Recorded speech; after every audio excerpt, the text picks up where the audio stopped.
नमस्कार दोस्तों, मैं मनीष तोमर अपने YouTube चैनल कक्षा ज्ञान के मंच पर आप सभी का स्वागत करता हूं, हार्दिक अभिनंदन करता हूं। जैसा कि हम भारत के संविधान को पढ़ रहे थे, भारत के संविधान में हमने लगातार एक सीरीज पढ़ रहे थे और उसमें हम लास्ट जो टॉपिक हमने पढ़ा था वो प्रधानमंत्री का पढ़ा था। कहने का मतलब है कि जो केंद्र सरकार है उसके तीन भाग थे, एक था कार्यपालिका, एक थी व्यवस्थापिका और एक थी न्यायपालिका। तो हम लगभग कार्यपालिका को पढ़ चुके हैं। अब कार्यपालिका के बाद नेक्स्ट टॉपिक आता है व्यवस्थापिका, जिस पर हम चर्चा करेंगे, जिसे विधायिका के नाम से भी जाना जाता है, जो कानून का निर्माण करती है। ठीक है, तो आज से उस पर चर्चा करते हैं। देखिए, बात करते हैं विधायिका की, या फिर जिसे हम एक नाम और देते हैं व्यवस्थापिका। नाम से आपको पता चल जाएगा लेजिस्लेचर, जिसका काम है व्यवस्थापिका यानी कि व्यवस्था को बनाना, कानून का निर्माण करना। इस व्यवस्थापिका को कहा जाता है भारत के अंदर संसद। सब काम करने वाली जो संस्था है उसका नाम क्या है? संसद है। ये ध्यान रखिएगा। अब संसद का काम है कानून का निर्माण करना। तो पहले बात करें संसद को लेकर। किसको लेकर? संसद को लेकर। तो दो तीन चीजें आपके दिमाग में रहनी चाहिए। देखिए, एक तो बात करें संसद को लेकर, तो संसदात्मक प्रणाली,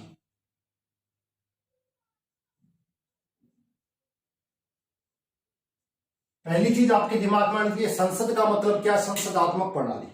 संसदात्मक प्रणाली यानी कि पार्लियामेंट सिस्टम। पार्लियामेंट सिस्टम क्या होता है? जिसमें दो सदन होते हैं, जिसे द्विसदनात्मक भी कहा जाता है। पहली चीज ध्यान रखिएगा, दो सदन होंगे। अब ये द्विसदनात्मक या संसदात्मक व्यवस्था कहां से ली है? तो पहली चीज तो ध्यान रखने का, ये हमने ब्रिटेन से ली है। कहां से? ब्रिटेन से, पहली चीज। दूसरी चीज कि ये व्यवस्था जो है भारत के अंदर 1919 का जो एक्ट था, कौन सा? मोंटेस्क्यू।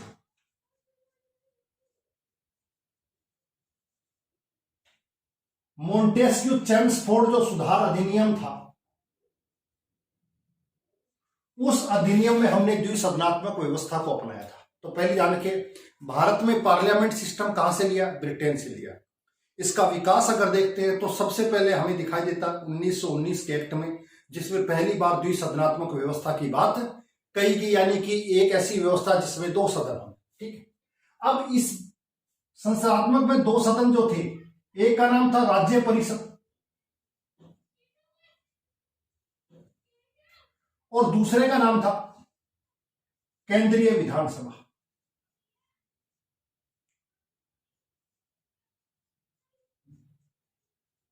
विधानसभा, पहली चीज ध्यान रखिएगा। जो राज्य परिषद है आज की तारीख में उसको क्या करें? राज्यसभा कह रहे हैं, पहली चीज। और केंद्रीय विधानसभा को आज की तारीख में क्या करें? लोकसभा। पहली चीज ये याद रखिएगा। ये चीज याद हो गई, दिमाग में रहेगी। संसदात्मक व्यवस्था जिसमें दो सदन होते हैं, ब्रिटेन से ली गई है। विकास की बात करें तो 1919 के एक्ट में दिखाई दे रहा है। दो सदन बताए गए थे, राज्य परिषद और केंद्रीय विधानसभा। राज्य परिषद का ही विकास आज की तारीख में राज्यसभा है और केंद्रीय विधानसभा का ही विकास आज की तारीख में हम लोकसभा के रूप में जानते हैं। ये व्यवस्था आपको पता होनी चाहिए। इसके अलावा कुछ एक्स्ट्रा चीजें संसद को लेकर। जो यूएसए की संसद है उसको कांग्रेस के नाम से जाना जाता है। एक चीज ध्यान रखिएगा। और एक रूस की याद कर लो। समझ में आ गई बात? एक यूएसए की और एक रूस की। इन दो को आपको पता होना चाहिए कि रूस की संसद को क्या कहते हैं और यूएसए की संसद को क्या कहते हैं। तो ध्यान रखिएगा, कहीं ना कहीं आपको एग्जाम्स में दिखाई देगा और इसमें एग्जाम्स में बार बार पूछा भी जाता है। इसको ध्यान रखिएगा कि रूस की जो संसद है उसको क्या कहा जाएगा? ड्यूमा कहा जाएगा। ड्यूमा।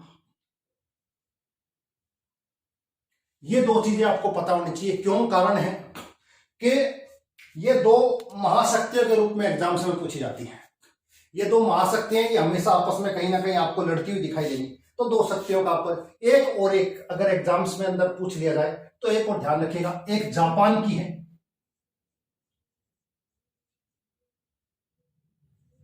जिसे डाइट कहा जाता है। ठीक है, इस चीज को आपको पता होना चाहिए। तो एक चीज तो ये हो गई, बेसिक बात मैं आपकी संसद के बारे में बता रहा था, पहली चीज ध्यान रखिएगा। अब बात करें भारत के अंदर, किसके अंदर, तो भारत के अंदर संसदात्मक व्यवस्था जो बात की गई है, व्यवस्था की बात की गई है, तो एक चीज ध्यान रखिएगा, व्यवस्थापिका 79 से शुरू होकर 122 तक आपको क्या देखने को मिलेगी, व्यवस्थापिका देखने को मिलेगी। ध्यान रखिएगा, व्यवस्थापिका आपको देखने को मिलेगी, यानी कि यहां पर आपको क्या देखने को मिलेगा, संसद, लोकसभा, राज्यसभा, उसके सदस्य, उनकी योग्यता, उसके पदाधिकारी, संसद के अंदर किस तरह की कार्रवाई होती है, कौन सी योग्यताएं चाहिए, उनकी क्या शक्तियां हो सकती है, किस प्रकार के विधेयक होते हैं, किस भाषा का प्रयोग किया जाता है, कौन कौन सी निधियां होती है, इन सब की संपूर्ण जानकारी जो है वो सारी की सारी कहीं ना कहीं व्यवस्थापिका में दिखाई देती है, और वो कहीं ना कहीं 79 से शुरू होकर 122 तक जाती है। अब ये जो अनुच्छेद इसकी बात करें हम, तो हम इसको कई भागों में बांट सकते हैं। पहली चीज ध्यान रखिएगा, इस व्यवस्था को हम कई टुकड़ों में अगर बांटेंगे तो एग्जाम में पढ़ना आसान हो जाएगा। पहली चीज तो ये ध्यान रखें, 79 को पहली बार पढ़ेंगे आप तो देखिएगा,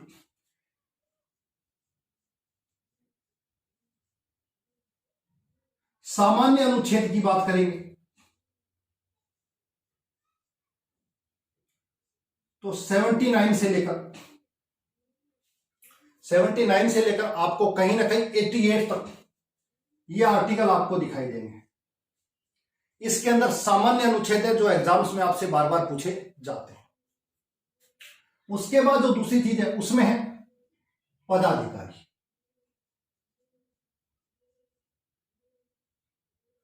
संसद के अंदर जो भी अधिकारी हैं, जो भी सदस्य हैं, उनके सदस्य, सभापति, लोकसभा अध्यक्ष, लोकसभा उपाध्यक्ष, उसकी सबकी जानकारी 89 से लेकर 98 तक आपको अगर कुछ भी नहीं आ रहा हो तो ये मोटा मोटा सा आइडिया आपको याद रहना चाहिए, तो एग्जाम में तुक्का लगाने की भी संभावना इसमें बन जाएगी। पदाधिकारी की बात करें तो कार्य संचालन की प्रक्रिया, उसके अंदर याद रखिएगा 99 और साथ साथ में 100, यानी कि इसके अंदर जो संसद के सदस्य हैं उनकी शपथ की जानकारी दी गई है, और साथ साथ के अंदर कितने सदस्य चाहिए कम से कम जो संसद की प्रक्रिया या संसद का जो सत्र है, उस बैठक है, उसको प्रारंभ किया जा सके, यानी कि गणपूर्ति या कोरम की बात इसमें कही गई। उसके बाद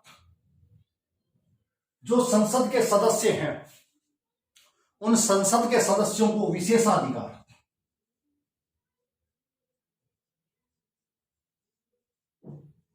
इसमें विशेषाधिकार की बात कही गई है 101 और 102।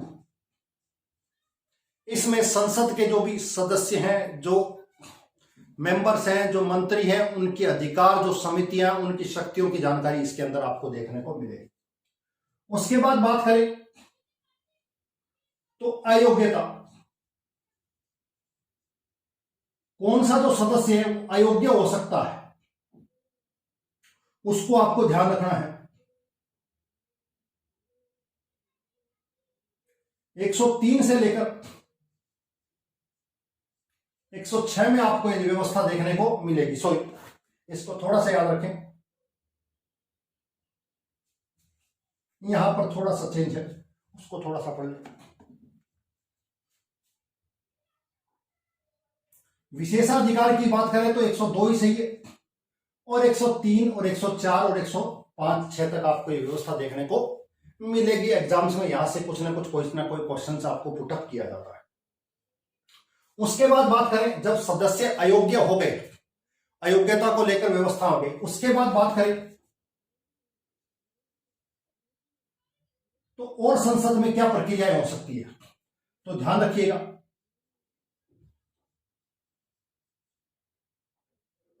विधायी प्रक्रिया की बात की गई 107 से लेकर 111 के बीच में, यह आपको पता होनी चाहिए। विधायी प्रक्रिया का मतलब विधायकों से लेकर धन विधेयक, विधेयकों की स्वीकृति, राष्ट्रपति की अथॉरिटी, राष्ट्रपति क्या कर सकता है क्या नहीं कर सकता, विधेयक कितने पर, वो सारी जानकारी आपको यहां कहीं ना कहीं देखने को मिलेगी। उसके बाद करूं तो वित्तीय प्रक्रिया।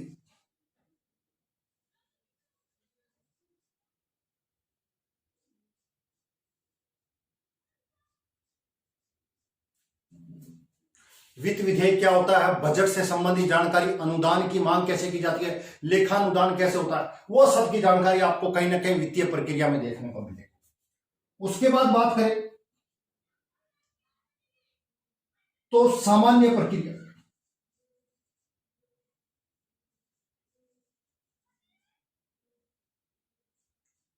एक 118 से लेकर 122 सामान्य प्रक्रिया, किस तरीके से काम किया जाएगा, उस काम के अंदर किस प्रकार की भाषा का प्रयोग किया जाएगा, ये सब जानकारी आपको मिलेगी। तो ये पूरी की पूरी जो विधायिका या जो व्यवस्थापिका की मैं बात कर रहा हूं, उसके अंदर आर्टिकल 79 से 122 तक की बात कही गई है और उसकी हम डिटेल से चर्चा करेंगे एक एक आर्टिकल्स की।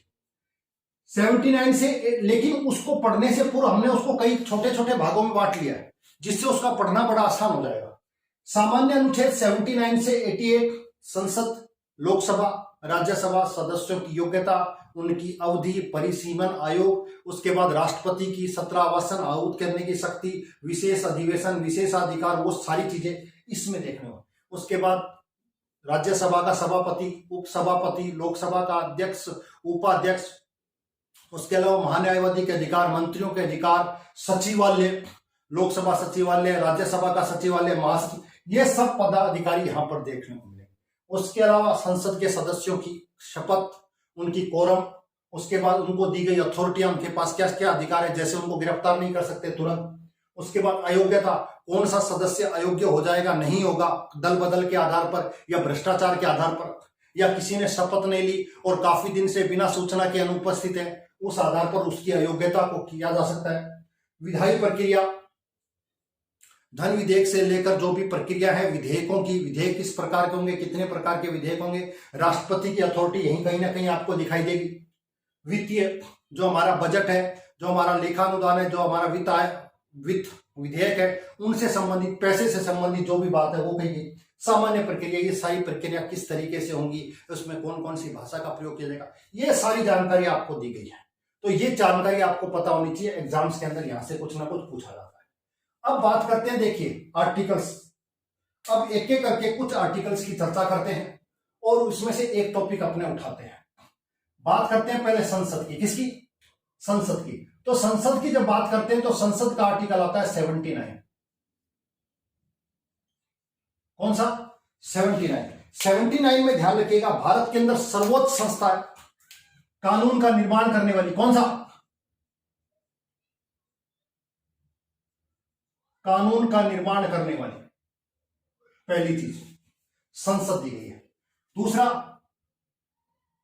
संसद के 3 अंग बताए गए हैं, कितने, 3 अंग, कौन कौन से, लोकसभा, राज्यसभा और साथ साथ में प्रेसिडेंट।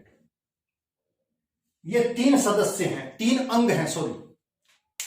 संसद का आपसे मुझे, संसद का मतलब क्या होगा, तो संसद का मतलब आप कहोगे एक लोकसभा होती है, एक राज्यसभा होती है और साथ साथ में राष्ट्रपति होता है। राष्ट्रपति संसद का सदस्य नहीं होता लेकिन संसद का अंग होता है, ये ध्यान रखिएगा, ठीक है। तो इन तीनों में से कोई भी अनुपस्थित होगा तो संसद नहीं होगी, ध्यान रखिएगा। तो संसद में कुल 3 अंग, एक लोकसभा, एक राज्यसभा और एक साथ साथ में राष्ट्रपति, पहली चीज ध्यान रखिएगा, ठीक है। अब इसमें से जब हम संसद की बात कर चुके हैं, संसद का काम विधानसभा, वो कानून का निर्माण करना, तो अब कानून का निर्माण की प्रक्रिया है, तो उसमें 2 अंग बताए गए हैं, एक राज्यसभा और एक लोकसभा। मैंने कहा द्विसदनात्मक, तो यहां पर हम सबसे पहले बात करते हैं राज्यसभा को लेकर। किसको लेकर, राज्यसभा। एग्जाम्स में बहुत बार पूछा जाता है राज्यसभा।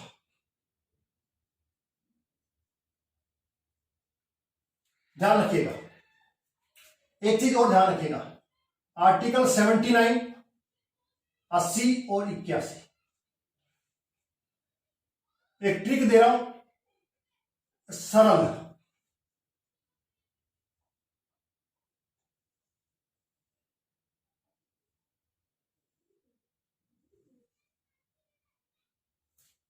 संसद, राज्यसभा और लोकसभा। तो 3 अनुच्छेद याद रखिएगा, 79, 80 और 81। 79 में संसद, 80 में राज्यसभा, 81 में लोकसभा, इसलिए सरल। ठीक है, तो हम बात कर रहे हैं संसद को लेकर। 79 में संसद है।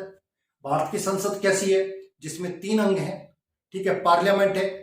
ठीक है, 3 अंग कौन कौन से? लोकसभा, राज्यसभा। संसद का काम क्या है? कानून का निर्माण करना। किसका निर्माण करना? और कानून का निर्माण कैसे होगा? दोनों सदन इसको पास कर दें और राष्ट्रपति इस पर हस्ताक्षर कर दे, तो कोई भी जो सामान्य विधेयक है वो क्या बन जाएगा? कानून बन जाएगा। समझ में आ गई बात? तो संसद में 3 अंग। अब 3 अंग में से हम पहली बात कर रहे हैं किसको लेकर? राज्यसभा को लेकर। समझ में आ गई बात? अब राज्यसभा की बात करें तो देखिए, कुछ चीजें आपके दिमाग में रहनी चाहिए। एक तो आर्टिकल, अनुच्छेद की बात करें 79 हम बात कर चुके हैं। 80 की बात करें, किसकी? अनुच्छेद 80। इसमें राज्यसभा की संरचना की बात कही। राज्यसभा की संरचना ध्यान रखिएगा, पहली चीज।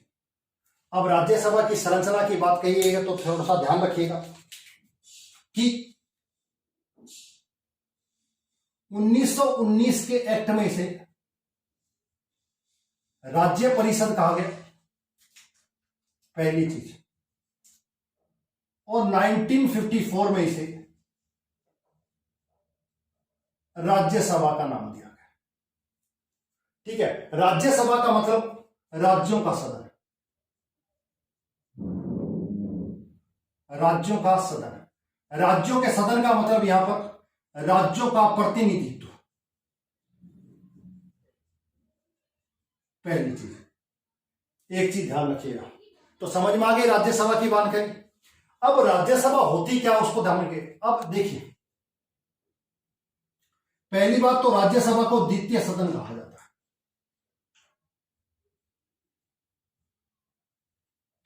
कैसा सदन कहा जाता है? द्वितीय सदन कहा जाता है, पहली चीज ध्यान रखिएगा। तो आप कहोगे जब द्वितीय सदन कहा जाता है तो प्रथम सदन किसे कहा जाता है? प्रथम सदन लोकसभा को कहा जाता है। आगे चर्चा करेंगे लोकसभा की जब बताऊंगा। ठीक है, दूसरा अप्रत्यक्ष सदन कहा जाता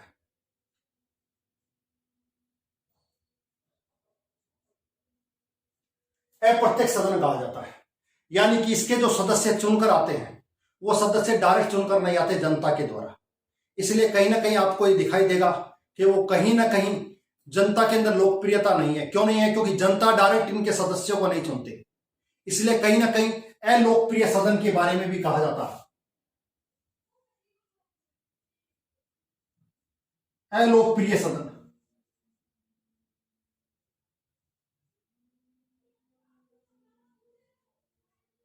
अलोकप्रिय सदन के बारे में कहा जाता है। समझ में आ गई बात? क्यों? क्योंकि लोकप्रिय नहीं है, हमें पता ही नहीं लगता राज्यसभा के सदस्यों का कब चुनाव हो जाता है। हम उसमें इंटरेस्ट ही नहीं रखते। क्यों नहीं रखते? क्योंकि हमारा उसके ऊपर कोई प्रभाव ही नहीं, कोई नियंत्रण ही नहीं है, इसलिए। ठीक है, दूसरा, और इसको क्या कह सकते हैं? इसको अप्रत्यक्ष सदन कह सकते हैं।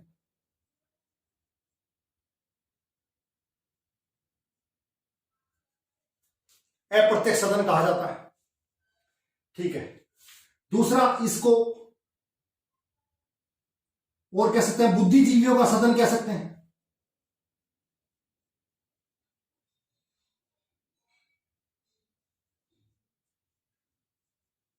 ये इस प्रकार के शब्द है जो कहीं ना कहीं लोकप्रिय आपको दिखाई देंगे। किसको लेकर? राज्यसभा को लेकर। मैं फिर बता चुका हूं, द्वितीय सदन कहा जाता है, अप्रत्यक्ष सदन कहा जाता है, अलोकप्रिय सदन कहा जाता है। अप्रत्यक्ष हो गया, अप्रत्यक्ष 2 बार लिख दिया, सॉरी। बुद्धिजीवियों का सदन कहा जाता है। ठीक है, अब अप्रत्यक्ष इनडायरेक्ट क्यों है? एक तरीके से अगर इसको शॉर्टकट कहे तो बैक गेट है। कैसा गेट है?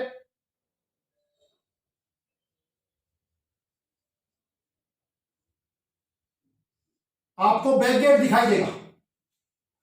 बैक गेट क्यों दिखाई देगा? जो डायरेक्ट चुनकर नहीं आ सकता उसको पीछे के बैक गेट से ले आओ। अगर कोई हार चुका है चुनाव में और उसको वापस संसद का सदस्य बनाना है तो ये एक व्यवस्था की गई है बैक गेट की। जो सामने से नहीं आ सकता उसको पीछे से ले आओ। समझ में आ गई बात? इसको ध्यान रखिएगा, एग्जाम्स में इस तरह की चीजें पूछी जाती है। तो राज्यसभा की संरचना की बात कही गई। द्वितीय सदन है, अप्रत्यक्ष सदन है, अलोकप्रिय सदन है। बुद्धिजीवियों का सदन क्यों कहते हैं? क्योंकि इसमें थोड़े से सीनियर लोगों को शामिल किया जाता है। युवा लोग डायरेक्ट इसमें शामिल नहीं होते। युवा लोगों को डायरेक्ट तौर पर ज्यादातर, ऐसा नियम तो नहीं है, लेकिन ज्यादातर कोशिश की जाती है लोकसभा से लाया जाए। सीनियर जो बहुत पावरफुल, सीनियर का मतलब जो बुद्धिजीवी हैं, जिन्होंने समाज के लिए बहुत कुछ किया है, पीछे से काम किया है, सामान्य नहीं किया, जनता में लोकप्रिय नहीं है, लेकिन कहीं ना कहीं सदन को उनकी आवश्यकता है, तो इसलिए वो सदन बनाया गया जिसके माध्यम से वो संसद में पहुंच सके। इसको ध्यान रखिएगा थोड़ा सा। तो ये हो गई राज्यसभा की संरचना। किसकी संरचना? राज्यसभा की। अब एक बात करते हैं, राज्यसभा के अंदर जो पदाधिकारी होते हैं, राज्यसभा का जो सभापति होता है वो उपराष्ट्रपति होता है। कौन होता है? उपराष्ट्रपति। याद रखिएगा, राज्यसभा का सभापति कौन होता है? उपराष्ट्रपति होता है। मैं पहले बता चुका हूं, ठीक है। पदेन उपराष्ट्रपति बनते ही वो क्या हो जाएगा? राज्यसभा का क्या बन जाएगा? सभापति बन जाएगा। लेकिन खासियत देखिए, ये जो सभापति बनेगा किसका? राज्यसभा का। सदन का सदस्य नहीं होता।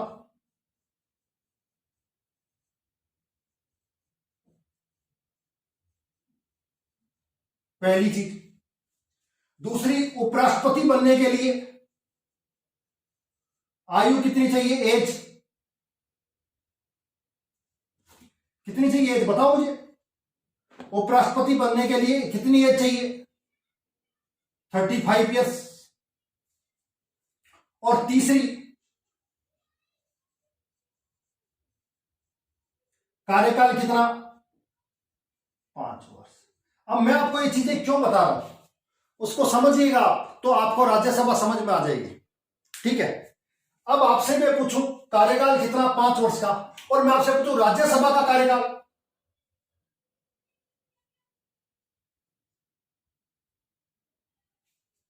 राज्यसभा का कार्यकाल, तो आप कहोगे राज्यसभा का कार्यकाल 5 वर्ष होगा, आप कहोगे नहीं नहीं 6 वर्ष होगा, ठीक है। तो ध्यान रखिएगा, राज्यसभा का कार्यकाल क्या होगा? स्थायी होगा, इसलिए इसे स्थायी सदन कहा जाता है। राज्यसभा का कोई कार्यकाल नहीं होता। आपको ये कौन सी बात होगी? ध्यान रखिएगा, एक ऐसा सदन है जिसका कोई कार्यकाल नहीं होता, ठीक है। और सारी चीजें बदली हुई हैं। सदन का कोई कार्यकाल नहीं होता, सदस्यों का अलग कार्यकाल होता है, सभापति का अलग कार्यकाल होता है। सभापति जो बनता है उसकी एज अलग होती है, सदस्यों की मिनिमम एज अलग होती है, यानी कि सब कुछ अलग होता है। किस सदन में? राज्यसभा के सदन में। ध्यान रखिएगा। अब कैसे डिफाइन है उसको करिए। उपराष्ट्रपति का कार्यकाल 5 वर्ष। उपराष्ट्रपति राज्यसभा का सभापति है, लेकिन राज्यसभा का कार्यकाल खुद का कोई कार्यकाल है ही नहीं, वो एक स्थायी सदन है, परमानेंट है, वो कभी भी डिजोल्व नहीं होगा। अब इसको क्यों आपने कहा, ऐसा क्यों बनाया गया? जैसे मैंने आपको कहा था कि उपराष्ट्रपति का पद खाली नहीं रह सकता, कभी भी नहीं होगा। देश का कोई राष्ट्रपति नहीं है, ऐसा कभी नहीं हो सकता। अब उस व्यवस्था को बनाए रखने के लिए हमने उपराष्ट्रपति का पद बना दिया। लेकिन मैंने कहा उपराष्ट्रपति के पास कोई काम तो होना चाहिए, तो उपराष्ट्रपति को काम दिया गया कि वो राज्यसभा का पदेन क्या होगा? सभापति। और मैंने कहा राज्यसभा के सभापति के रूप में वो सैलरी लेता, तो काम ही हो गया। पहली चीज ध्यान रखिएगा। अब जैसे राष्ट्रपति का पद खाली नहीं हो सकता, वैसे कभी देश में यह नहीं होगा कि देश के अंदर कोई पार्लियामेंट ही नहीं है, ऐसा कभी नहीं हो सकता। अब ऐसा लोकसभा का भी भंग हो जाए। लोकसभा का कार्यकाल सामान्य तौर पर 5 वर्ष है, लेकिन उसमें स्पष्ट है कि जब तक बहुमत है तब तक रहेगा, तो लोकसभा कभी भी भंग हो सकती है। उस स्थिति में हमेशा एक सदन संसद के अंदर रहना चाहिए, और वो सदन का नाम है राज्यसभा। ये कभी भी समाप्त नहीं होगी, इसलिए इसको स्थायी बनाया गया है। विपरीत परिस्थितियों में भी एक सदन संसद के अंदर हमेशा रहेगा। जब लोकसभा नहीं होगी तो सारे कार्य कौन करेगा? राज्यसभा करेगी। क्यों? उसको बनाया ही इस आपातकालीन व्यवस्था के लिए। एक चीज समझ में आ गई। दूसरी चीज, अब उपराष्ट्रपति सभापति होता है। अब आप अंतर समझिए, एक होता है इसमें उपसभापति, उसको समझिए। उपसभापति होता है, वो सदन का सदस्य होता है। क्या होगा, संसद का सदन। और उसकी एज मिनिमम कितनी होनी चाहिए, मिनिमम मिनिमम। और उसका कार्यकाल कितना होगा, 6 वर्ष। आगे समझ में अंतर देख लिया। एक है सभापति, एक कौन है, सभापति, और एक है उपसभापति। लेकिन दोनों में अंतर देखिए, सभापति को राष्ट्रपति के नाम से भी जाना जाता है और वो सदन का क्या नहीं है, सदस्य नहीं है। और ये सदन का क्या है, सदस्य है। दूसरा, इसके लिए मिनिमम एज कितनी चाहिए, 35 वर्ष। सभापति के रूप में 30 वर्ष। इसका कार्यकाल कितना, 5 वर्ष। इसका कार्यकाल 6 वर्ष। अब आपके एग्जाम में पूछा जाए ऐसा कौन सा सदन है जिसके सभापति का कार्यकाल अलग है और उपसभापति का कार्यकाल अलग है, या ऐसा कौन सा सदस्य है जो उस सदन का सदस्य ही नहीं होता तब भी उसकी अध्यक्षता करता है, उपराष्ट्रपति सभापति के रूप में अध्यक्षता करता है। ऐसा कौन सा सदन है जिसका कार्यकाल अलग है लेकिन उसके सभापति का कार्यकाल अलग है। तीनों चीजें किसी भी तरीके से क्वेश्चन को घुमा दे, आपको पता होना चाहिए एग्जाम्स में इसमें से कुछ ना कुछ पूछ लिया जाता है। इसको ध्यान रखने की बात है, ठीक है, ये ध्यान रखिएगा। अब जो ये अब आपको स्थायी कैसे रहता है उसको समझिए।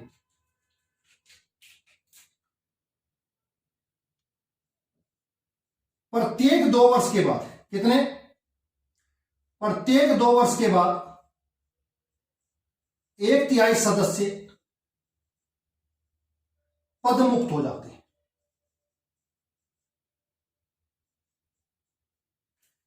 यानी कि प्रत्येक 2 वर्ष के बाद जिन सदस्यों का 6 वर्ष का कार्यकाल पूरा हो जाता है वो हट जाते हैं, उनकी जगह नए सदस्य आते हैं और ये साइकिल चलता रहता है।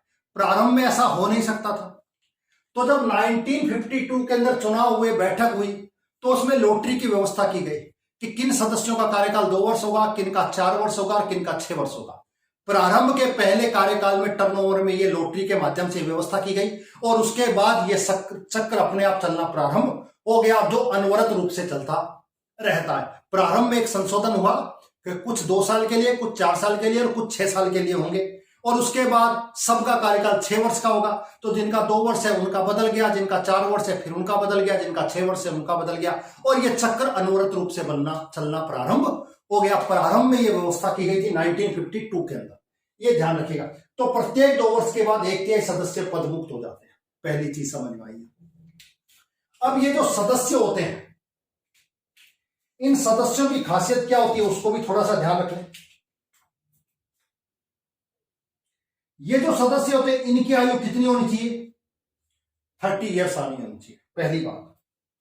दूसरी, इनका जो चुनाव होता है, इनको चुनते कौन है, एमएलए। पहली चीज ध्यान रखिएगा, कौन चुनता है, एमएलए चुनते हैं, ठीक है। 30 वर्ष। इनका कार्यकाल कितना होता है, मैं बता चुका हूं, 6 वर्ष इनके सदस्यों का कार्यकाल होता है। दूसरा, चुनाव कैसे होता है, अप्रत्यक्ष होता है, अनुपातिक प्रतिनिधित्व, एकल संक्रमणीय पद्धति से इनका चुनाव होता है। ये चीज आपको याद रखनी है, एग्जाम में पूछा जाता है। इनका चुनाव खुला मतदान होता है।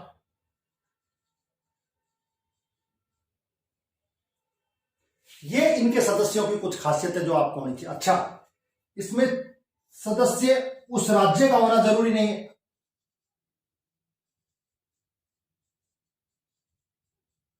राज्य का निवासी होना अनिवार्य नहीं।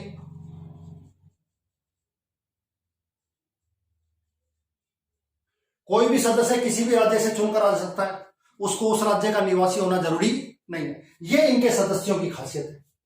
तो 3 चीज याद रखना, सभापति के रूप में, उपसभापति और साथ साथ में सदस्य, तीनों के बारे में मैं चर्चा कर चुका हूं। ठीक है, एक चीज ध्यान रखिएगा। अब राज्यसभा की सीटों का आवंटन किसका? अनुसूची 4 में, किसमें? अनुसूची जो 4 है, शेड्यूल 4 है, उसमें राज्यसभा की सीटों का आवंटन है। सीटों का आवंटन किया गया है। राज्यसभा की सीटों का आवंटन किया गया, इसको ध्यान रखिएगा, एग्जाम्स में बार बार कहीं ना कहीं पूछा जाता है। तो ये चीजें आपको पता लगे। अब इसकी बेसिक जानकारी आपको दे दूं थोड़ी सी। राज्यसभा की सीटों का आवंटन, तो राज्यसभा की कुल सीटें हैं 250 अधिकतम। पहली चीज ध्यान रखिएगा। वर्तमान में कितनी है? 245। कितनी है? 245। 245 में से 233 और 12 ये निर्वाचित और ये मनोनीत। राष्ट्रपति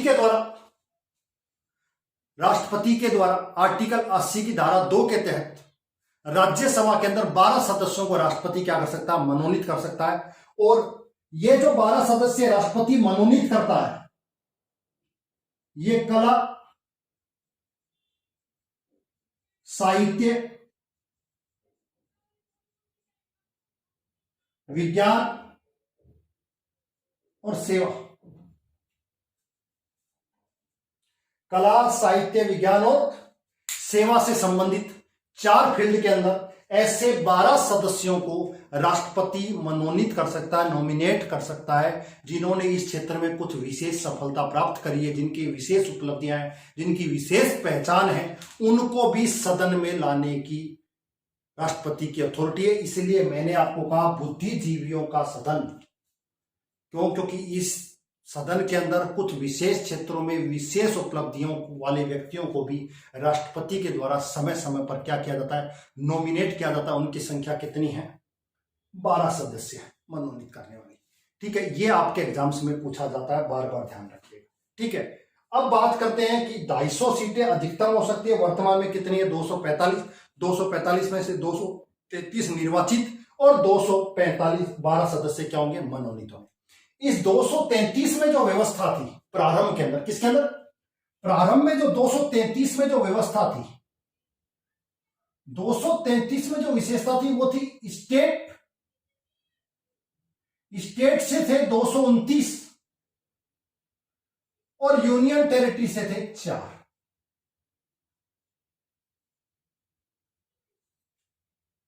यूनियन टेरिटरी से 4 थे, ये व्यवस्था चल रही थी। लेकिन बात करें वर्तमान की, किसकी? ध्यान रखिएगा। अब बात करें वर्तमान की, तो वर्तमान के अंदर स्टेट के अंदर हो गए 225 और यूनियन टेरिटरी के अंदर हो गए 8। अब आप कहोगे ऐसा चेंज क्यों हुआ? तो ऐसा चेंज होने का कारण है कि यहां पर जम्मू एंड कश्मीर में क्या बन गया? वर्तमान में यूनियन टेरिटरी, और वहां पर राज्यसभा की सीटें कुल कितनी है? 4। इस प्रकार से समझ में आ गई बात? तो वर्तमान के अंदर जो 233 जो सदस्य हैं, उनमें से 2 to 5 सदस्य राज्यों से आते हैं और 8 सदस्य यूनियन टेरिटरी से आते हैं। आगे चर्चा इनकी करते हैं, कौन कौन सा कहां से आता है, उसको थोड़ा सा आप याद रखें। एग्जाम्स में कहीं ना कहीं इनसे पूछ लिया जाता है, इसको थोड़ा सा और मैं बता देता हूं आपको। अब आप देखिए, सीटों के मामले में आप जब भी आंख बंद करो आपको यूपी लगा देना है।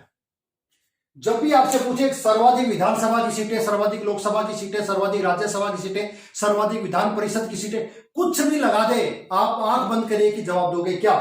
उत्तर प्रदेश। तो उत्तर प्रदेश से सर्वाधिक सीटें आपको राज्यसभा की मिलती है 31। इसको आपको याद रखना है, एग्जाम्स में बार बार पूछा जाता है। उत्तर प्रदेश के बाद नंबर आता है महाराष्ट्र का। महाराष्ट्र में आपको आंकड़ा देखने को मिलेगा लगभग किसका, 19 का। उसके बाद आपको तमिलनाडु देखने को मिलेगा, तमिलनाडु में मिलेगी आपको 18। उसके बाद बंगाल और बिहार, बंगाल और बिहार दोनों में आपको देखने को मिलेगी 16। इसके बाद और देखना चाह रहे हो तो कर्नाटक को देख सकते हो, कर्नाटक में मिलेगी आपको 12। ठीक है, इसके अलावा भी देखना चाहते हो तो आप देख सकते हो एमपी में, गुजरात में, आंध्र प्रदेश में आपको देखने को मिलेगी 11 सीटें। किसकी? 11 सीटें राज्यसभा की। इसके अलावा भी देखना चाहते हो तो राजस्थान और उड़ीसा में आपको सीटें देखने को मिलेगी 10 सीटें। यह आपके एग्जाम से पूछ लिया जाता है। इसके अलावा भी देखना चाहते हो तो केरल से कर सकते हो, केरल के अंदर आपको मिलेगी 9 सीटें देखने को। यह आपके एग्जाम्स में कहीं ना कहीं पूछ लिया जाता है बार बार। इसके अलावा भी अगर आप देखना चाहते हो तो और सारी सीटें आपको देखने को मिलेगी तेलंगाना में। किसमें? तेलंगाना में आपको 7 सीटें देखने को मिलेगी। आपको एग्जाम्स में बार बार पूछ लिया जाता है। ये कुछ राज्य है जहां पर आपको सीटें देखने को मिलेगी। ठीक है, इसके अलावा उत्तर पूर्व के जितने राज्य हैं, कौन कौन से, अधिकतम मैं बता चुका हूं। उत्तर पूर्व के याद रखें, अरुणाचल प्रदेश, नागालैंड, मणिपुर, मिजोरम, त्रिपुरा, सिक्किम, ये जो 7 सिस्टर्स हैं, 7 सिस्टर्स के साथ साथ एक जगह लिख देता हूं,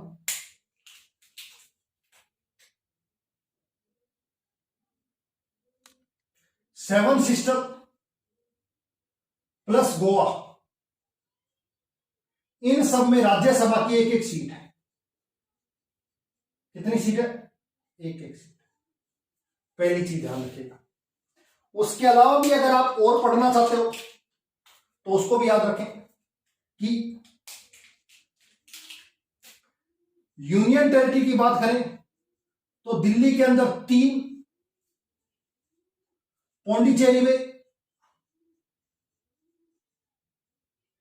1 और अभी बताया था मैंने जम्मू एंड कश्मीर में 4। 8 सीटें यूनियन टेरिटरी से।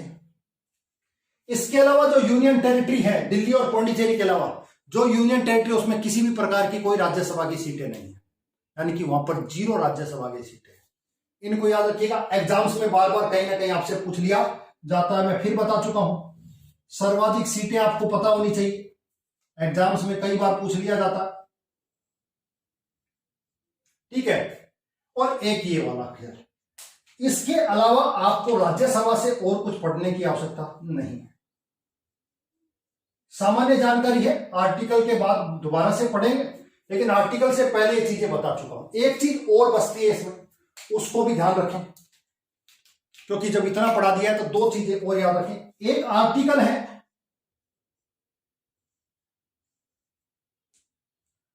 249 और एक आर्टिकल है 312। इन दोनों को और थोड़ा सा याद रख लें।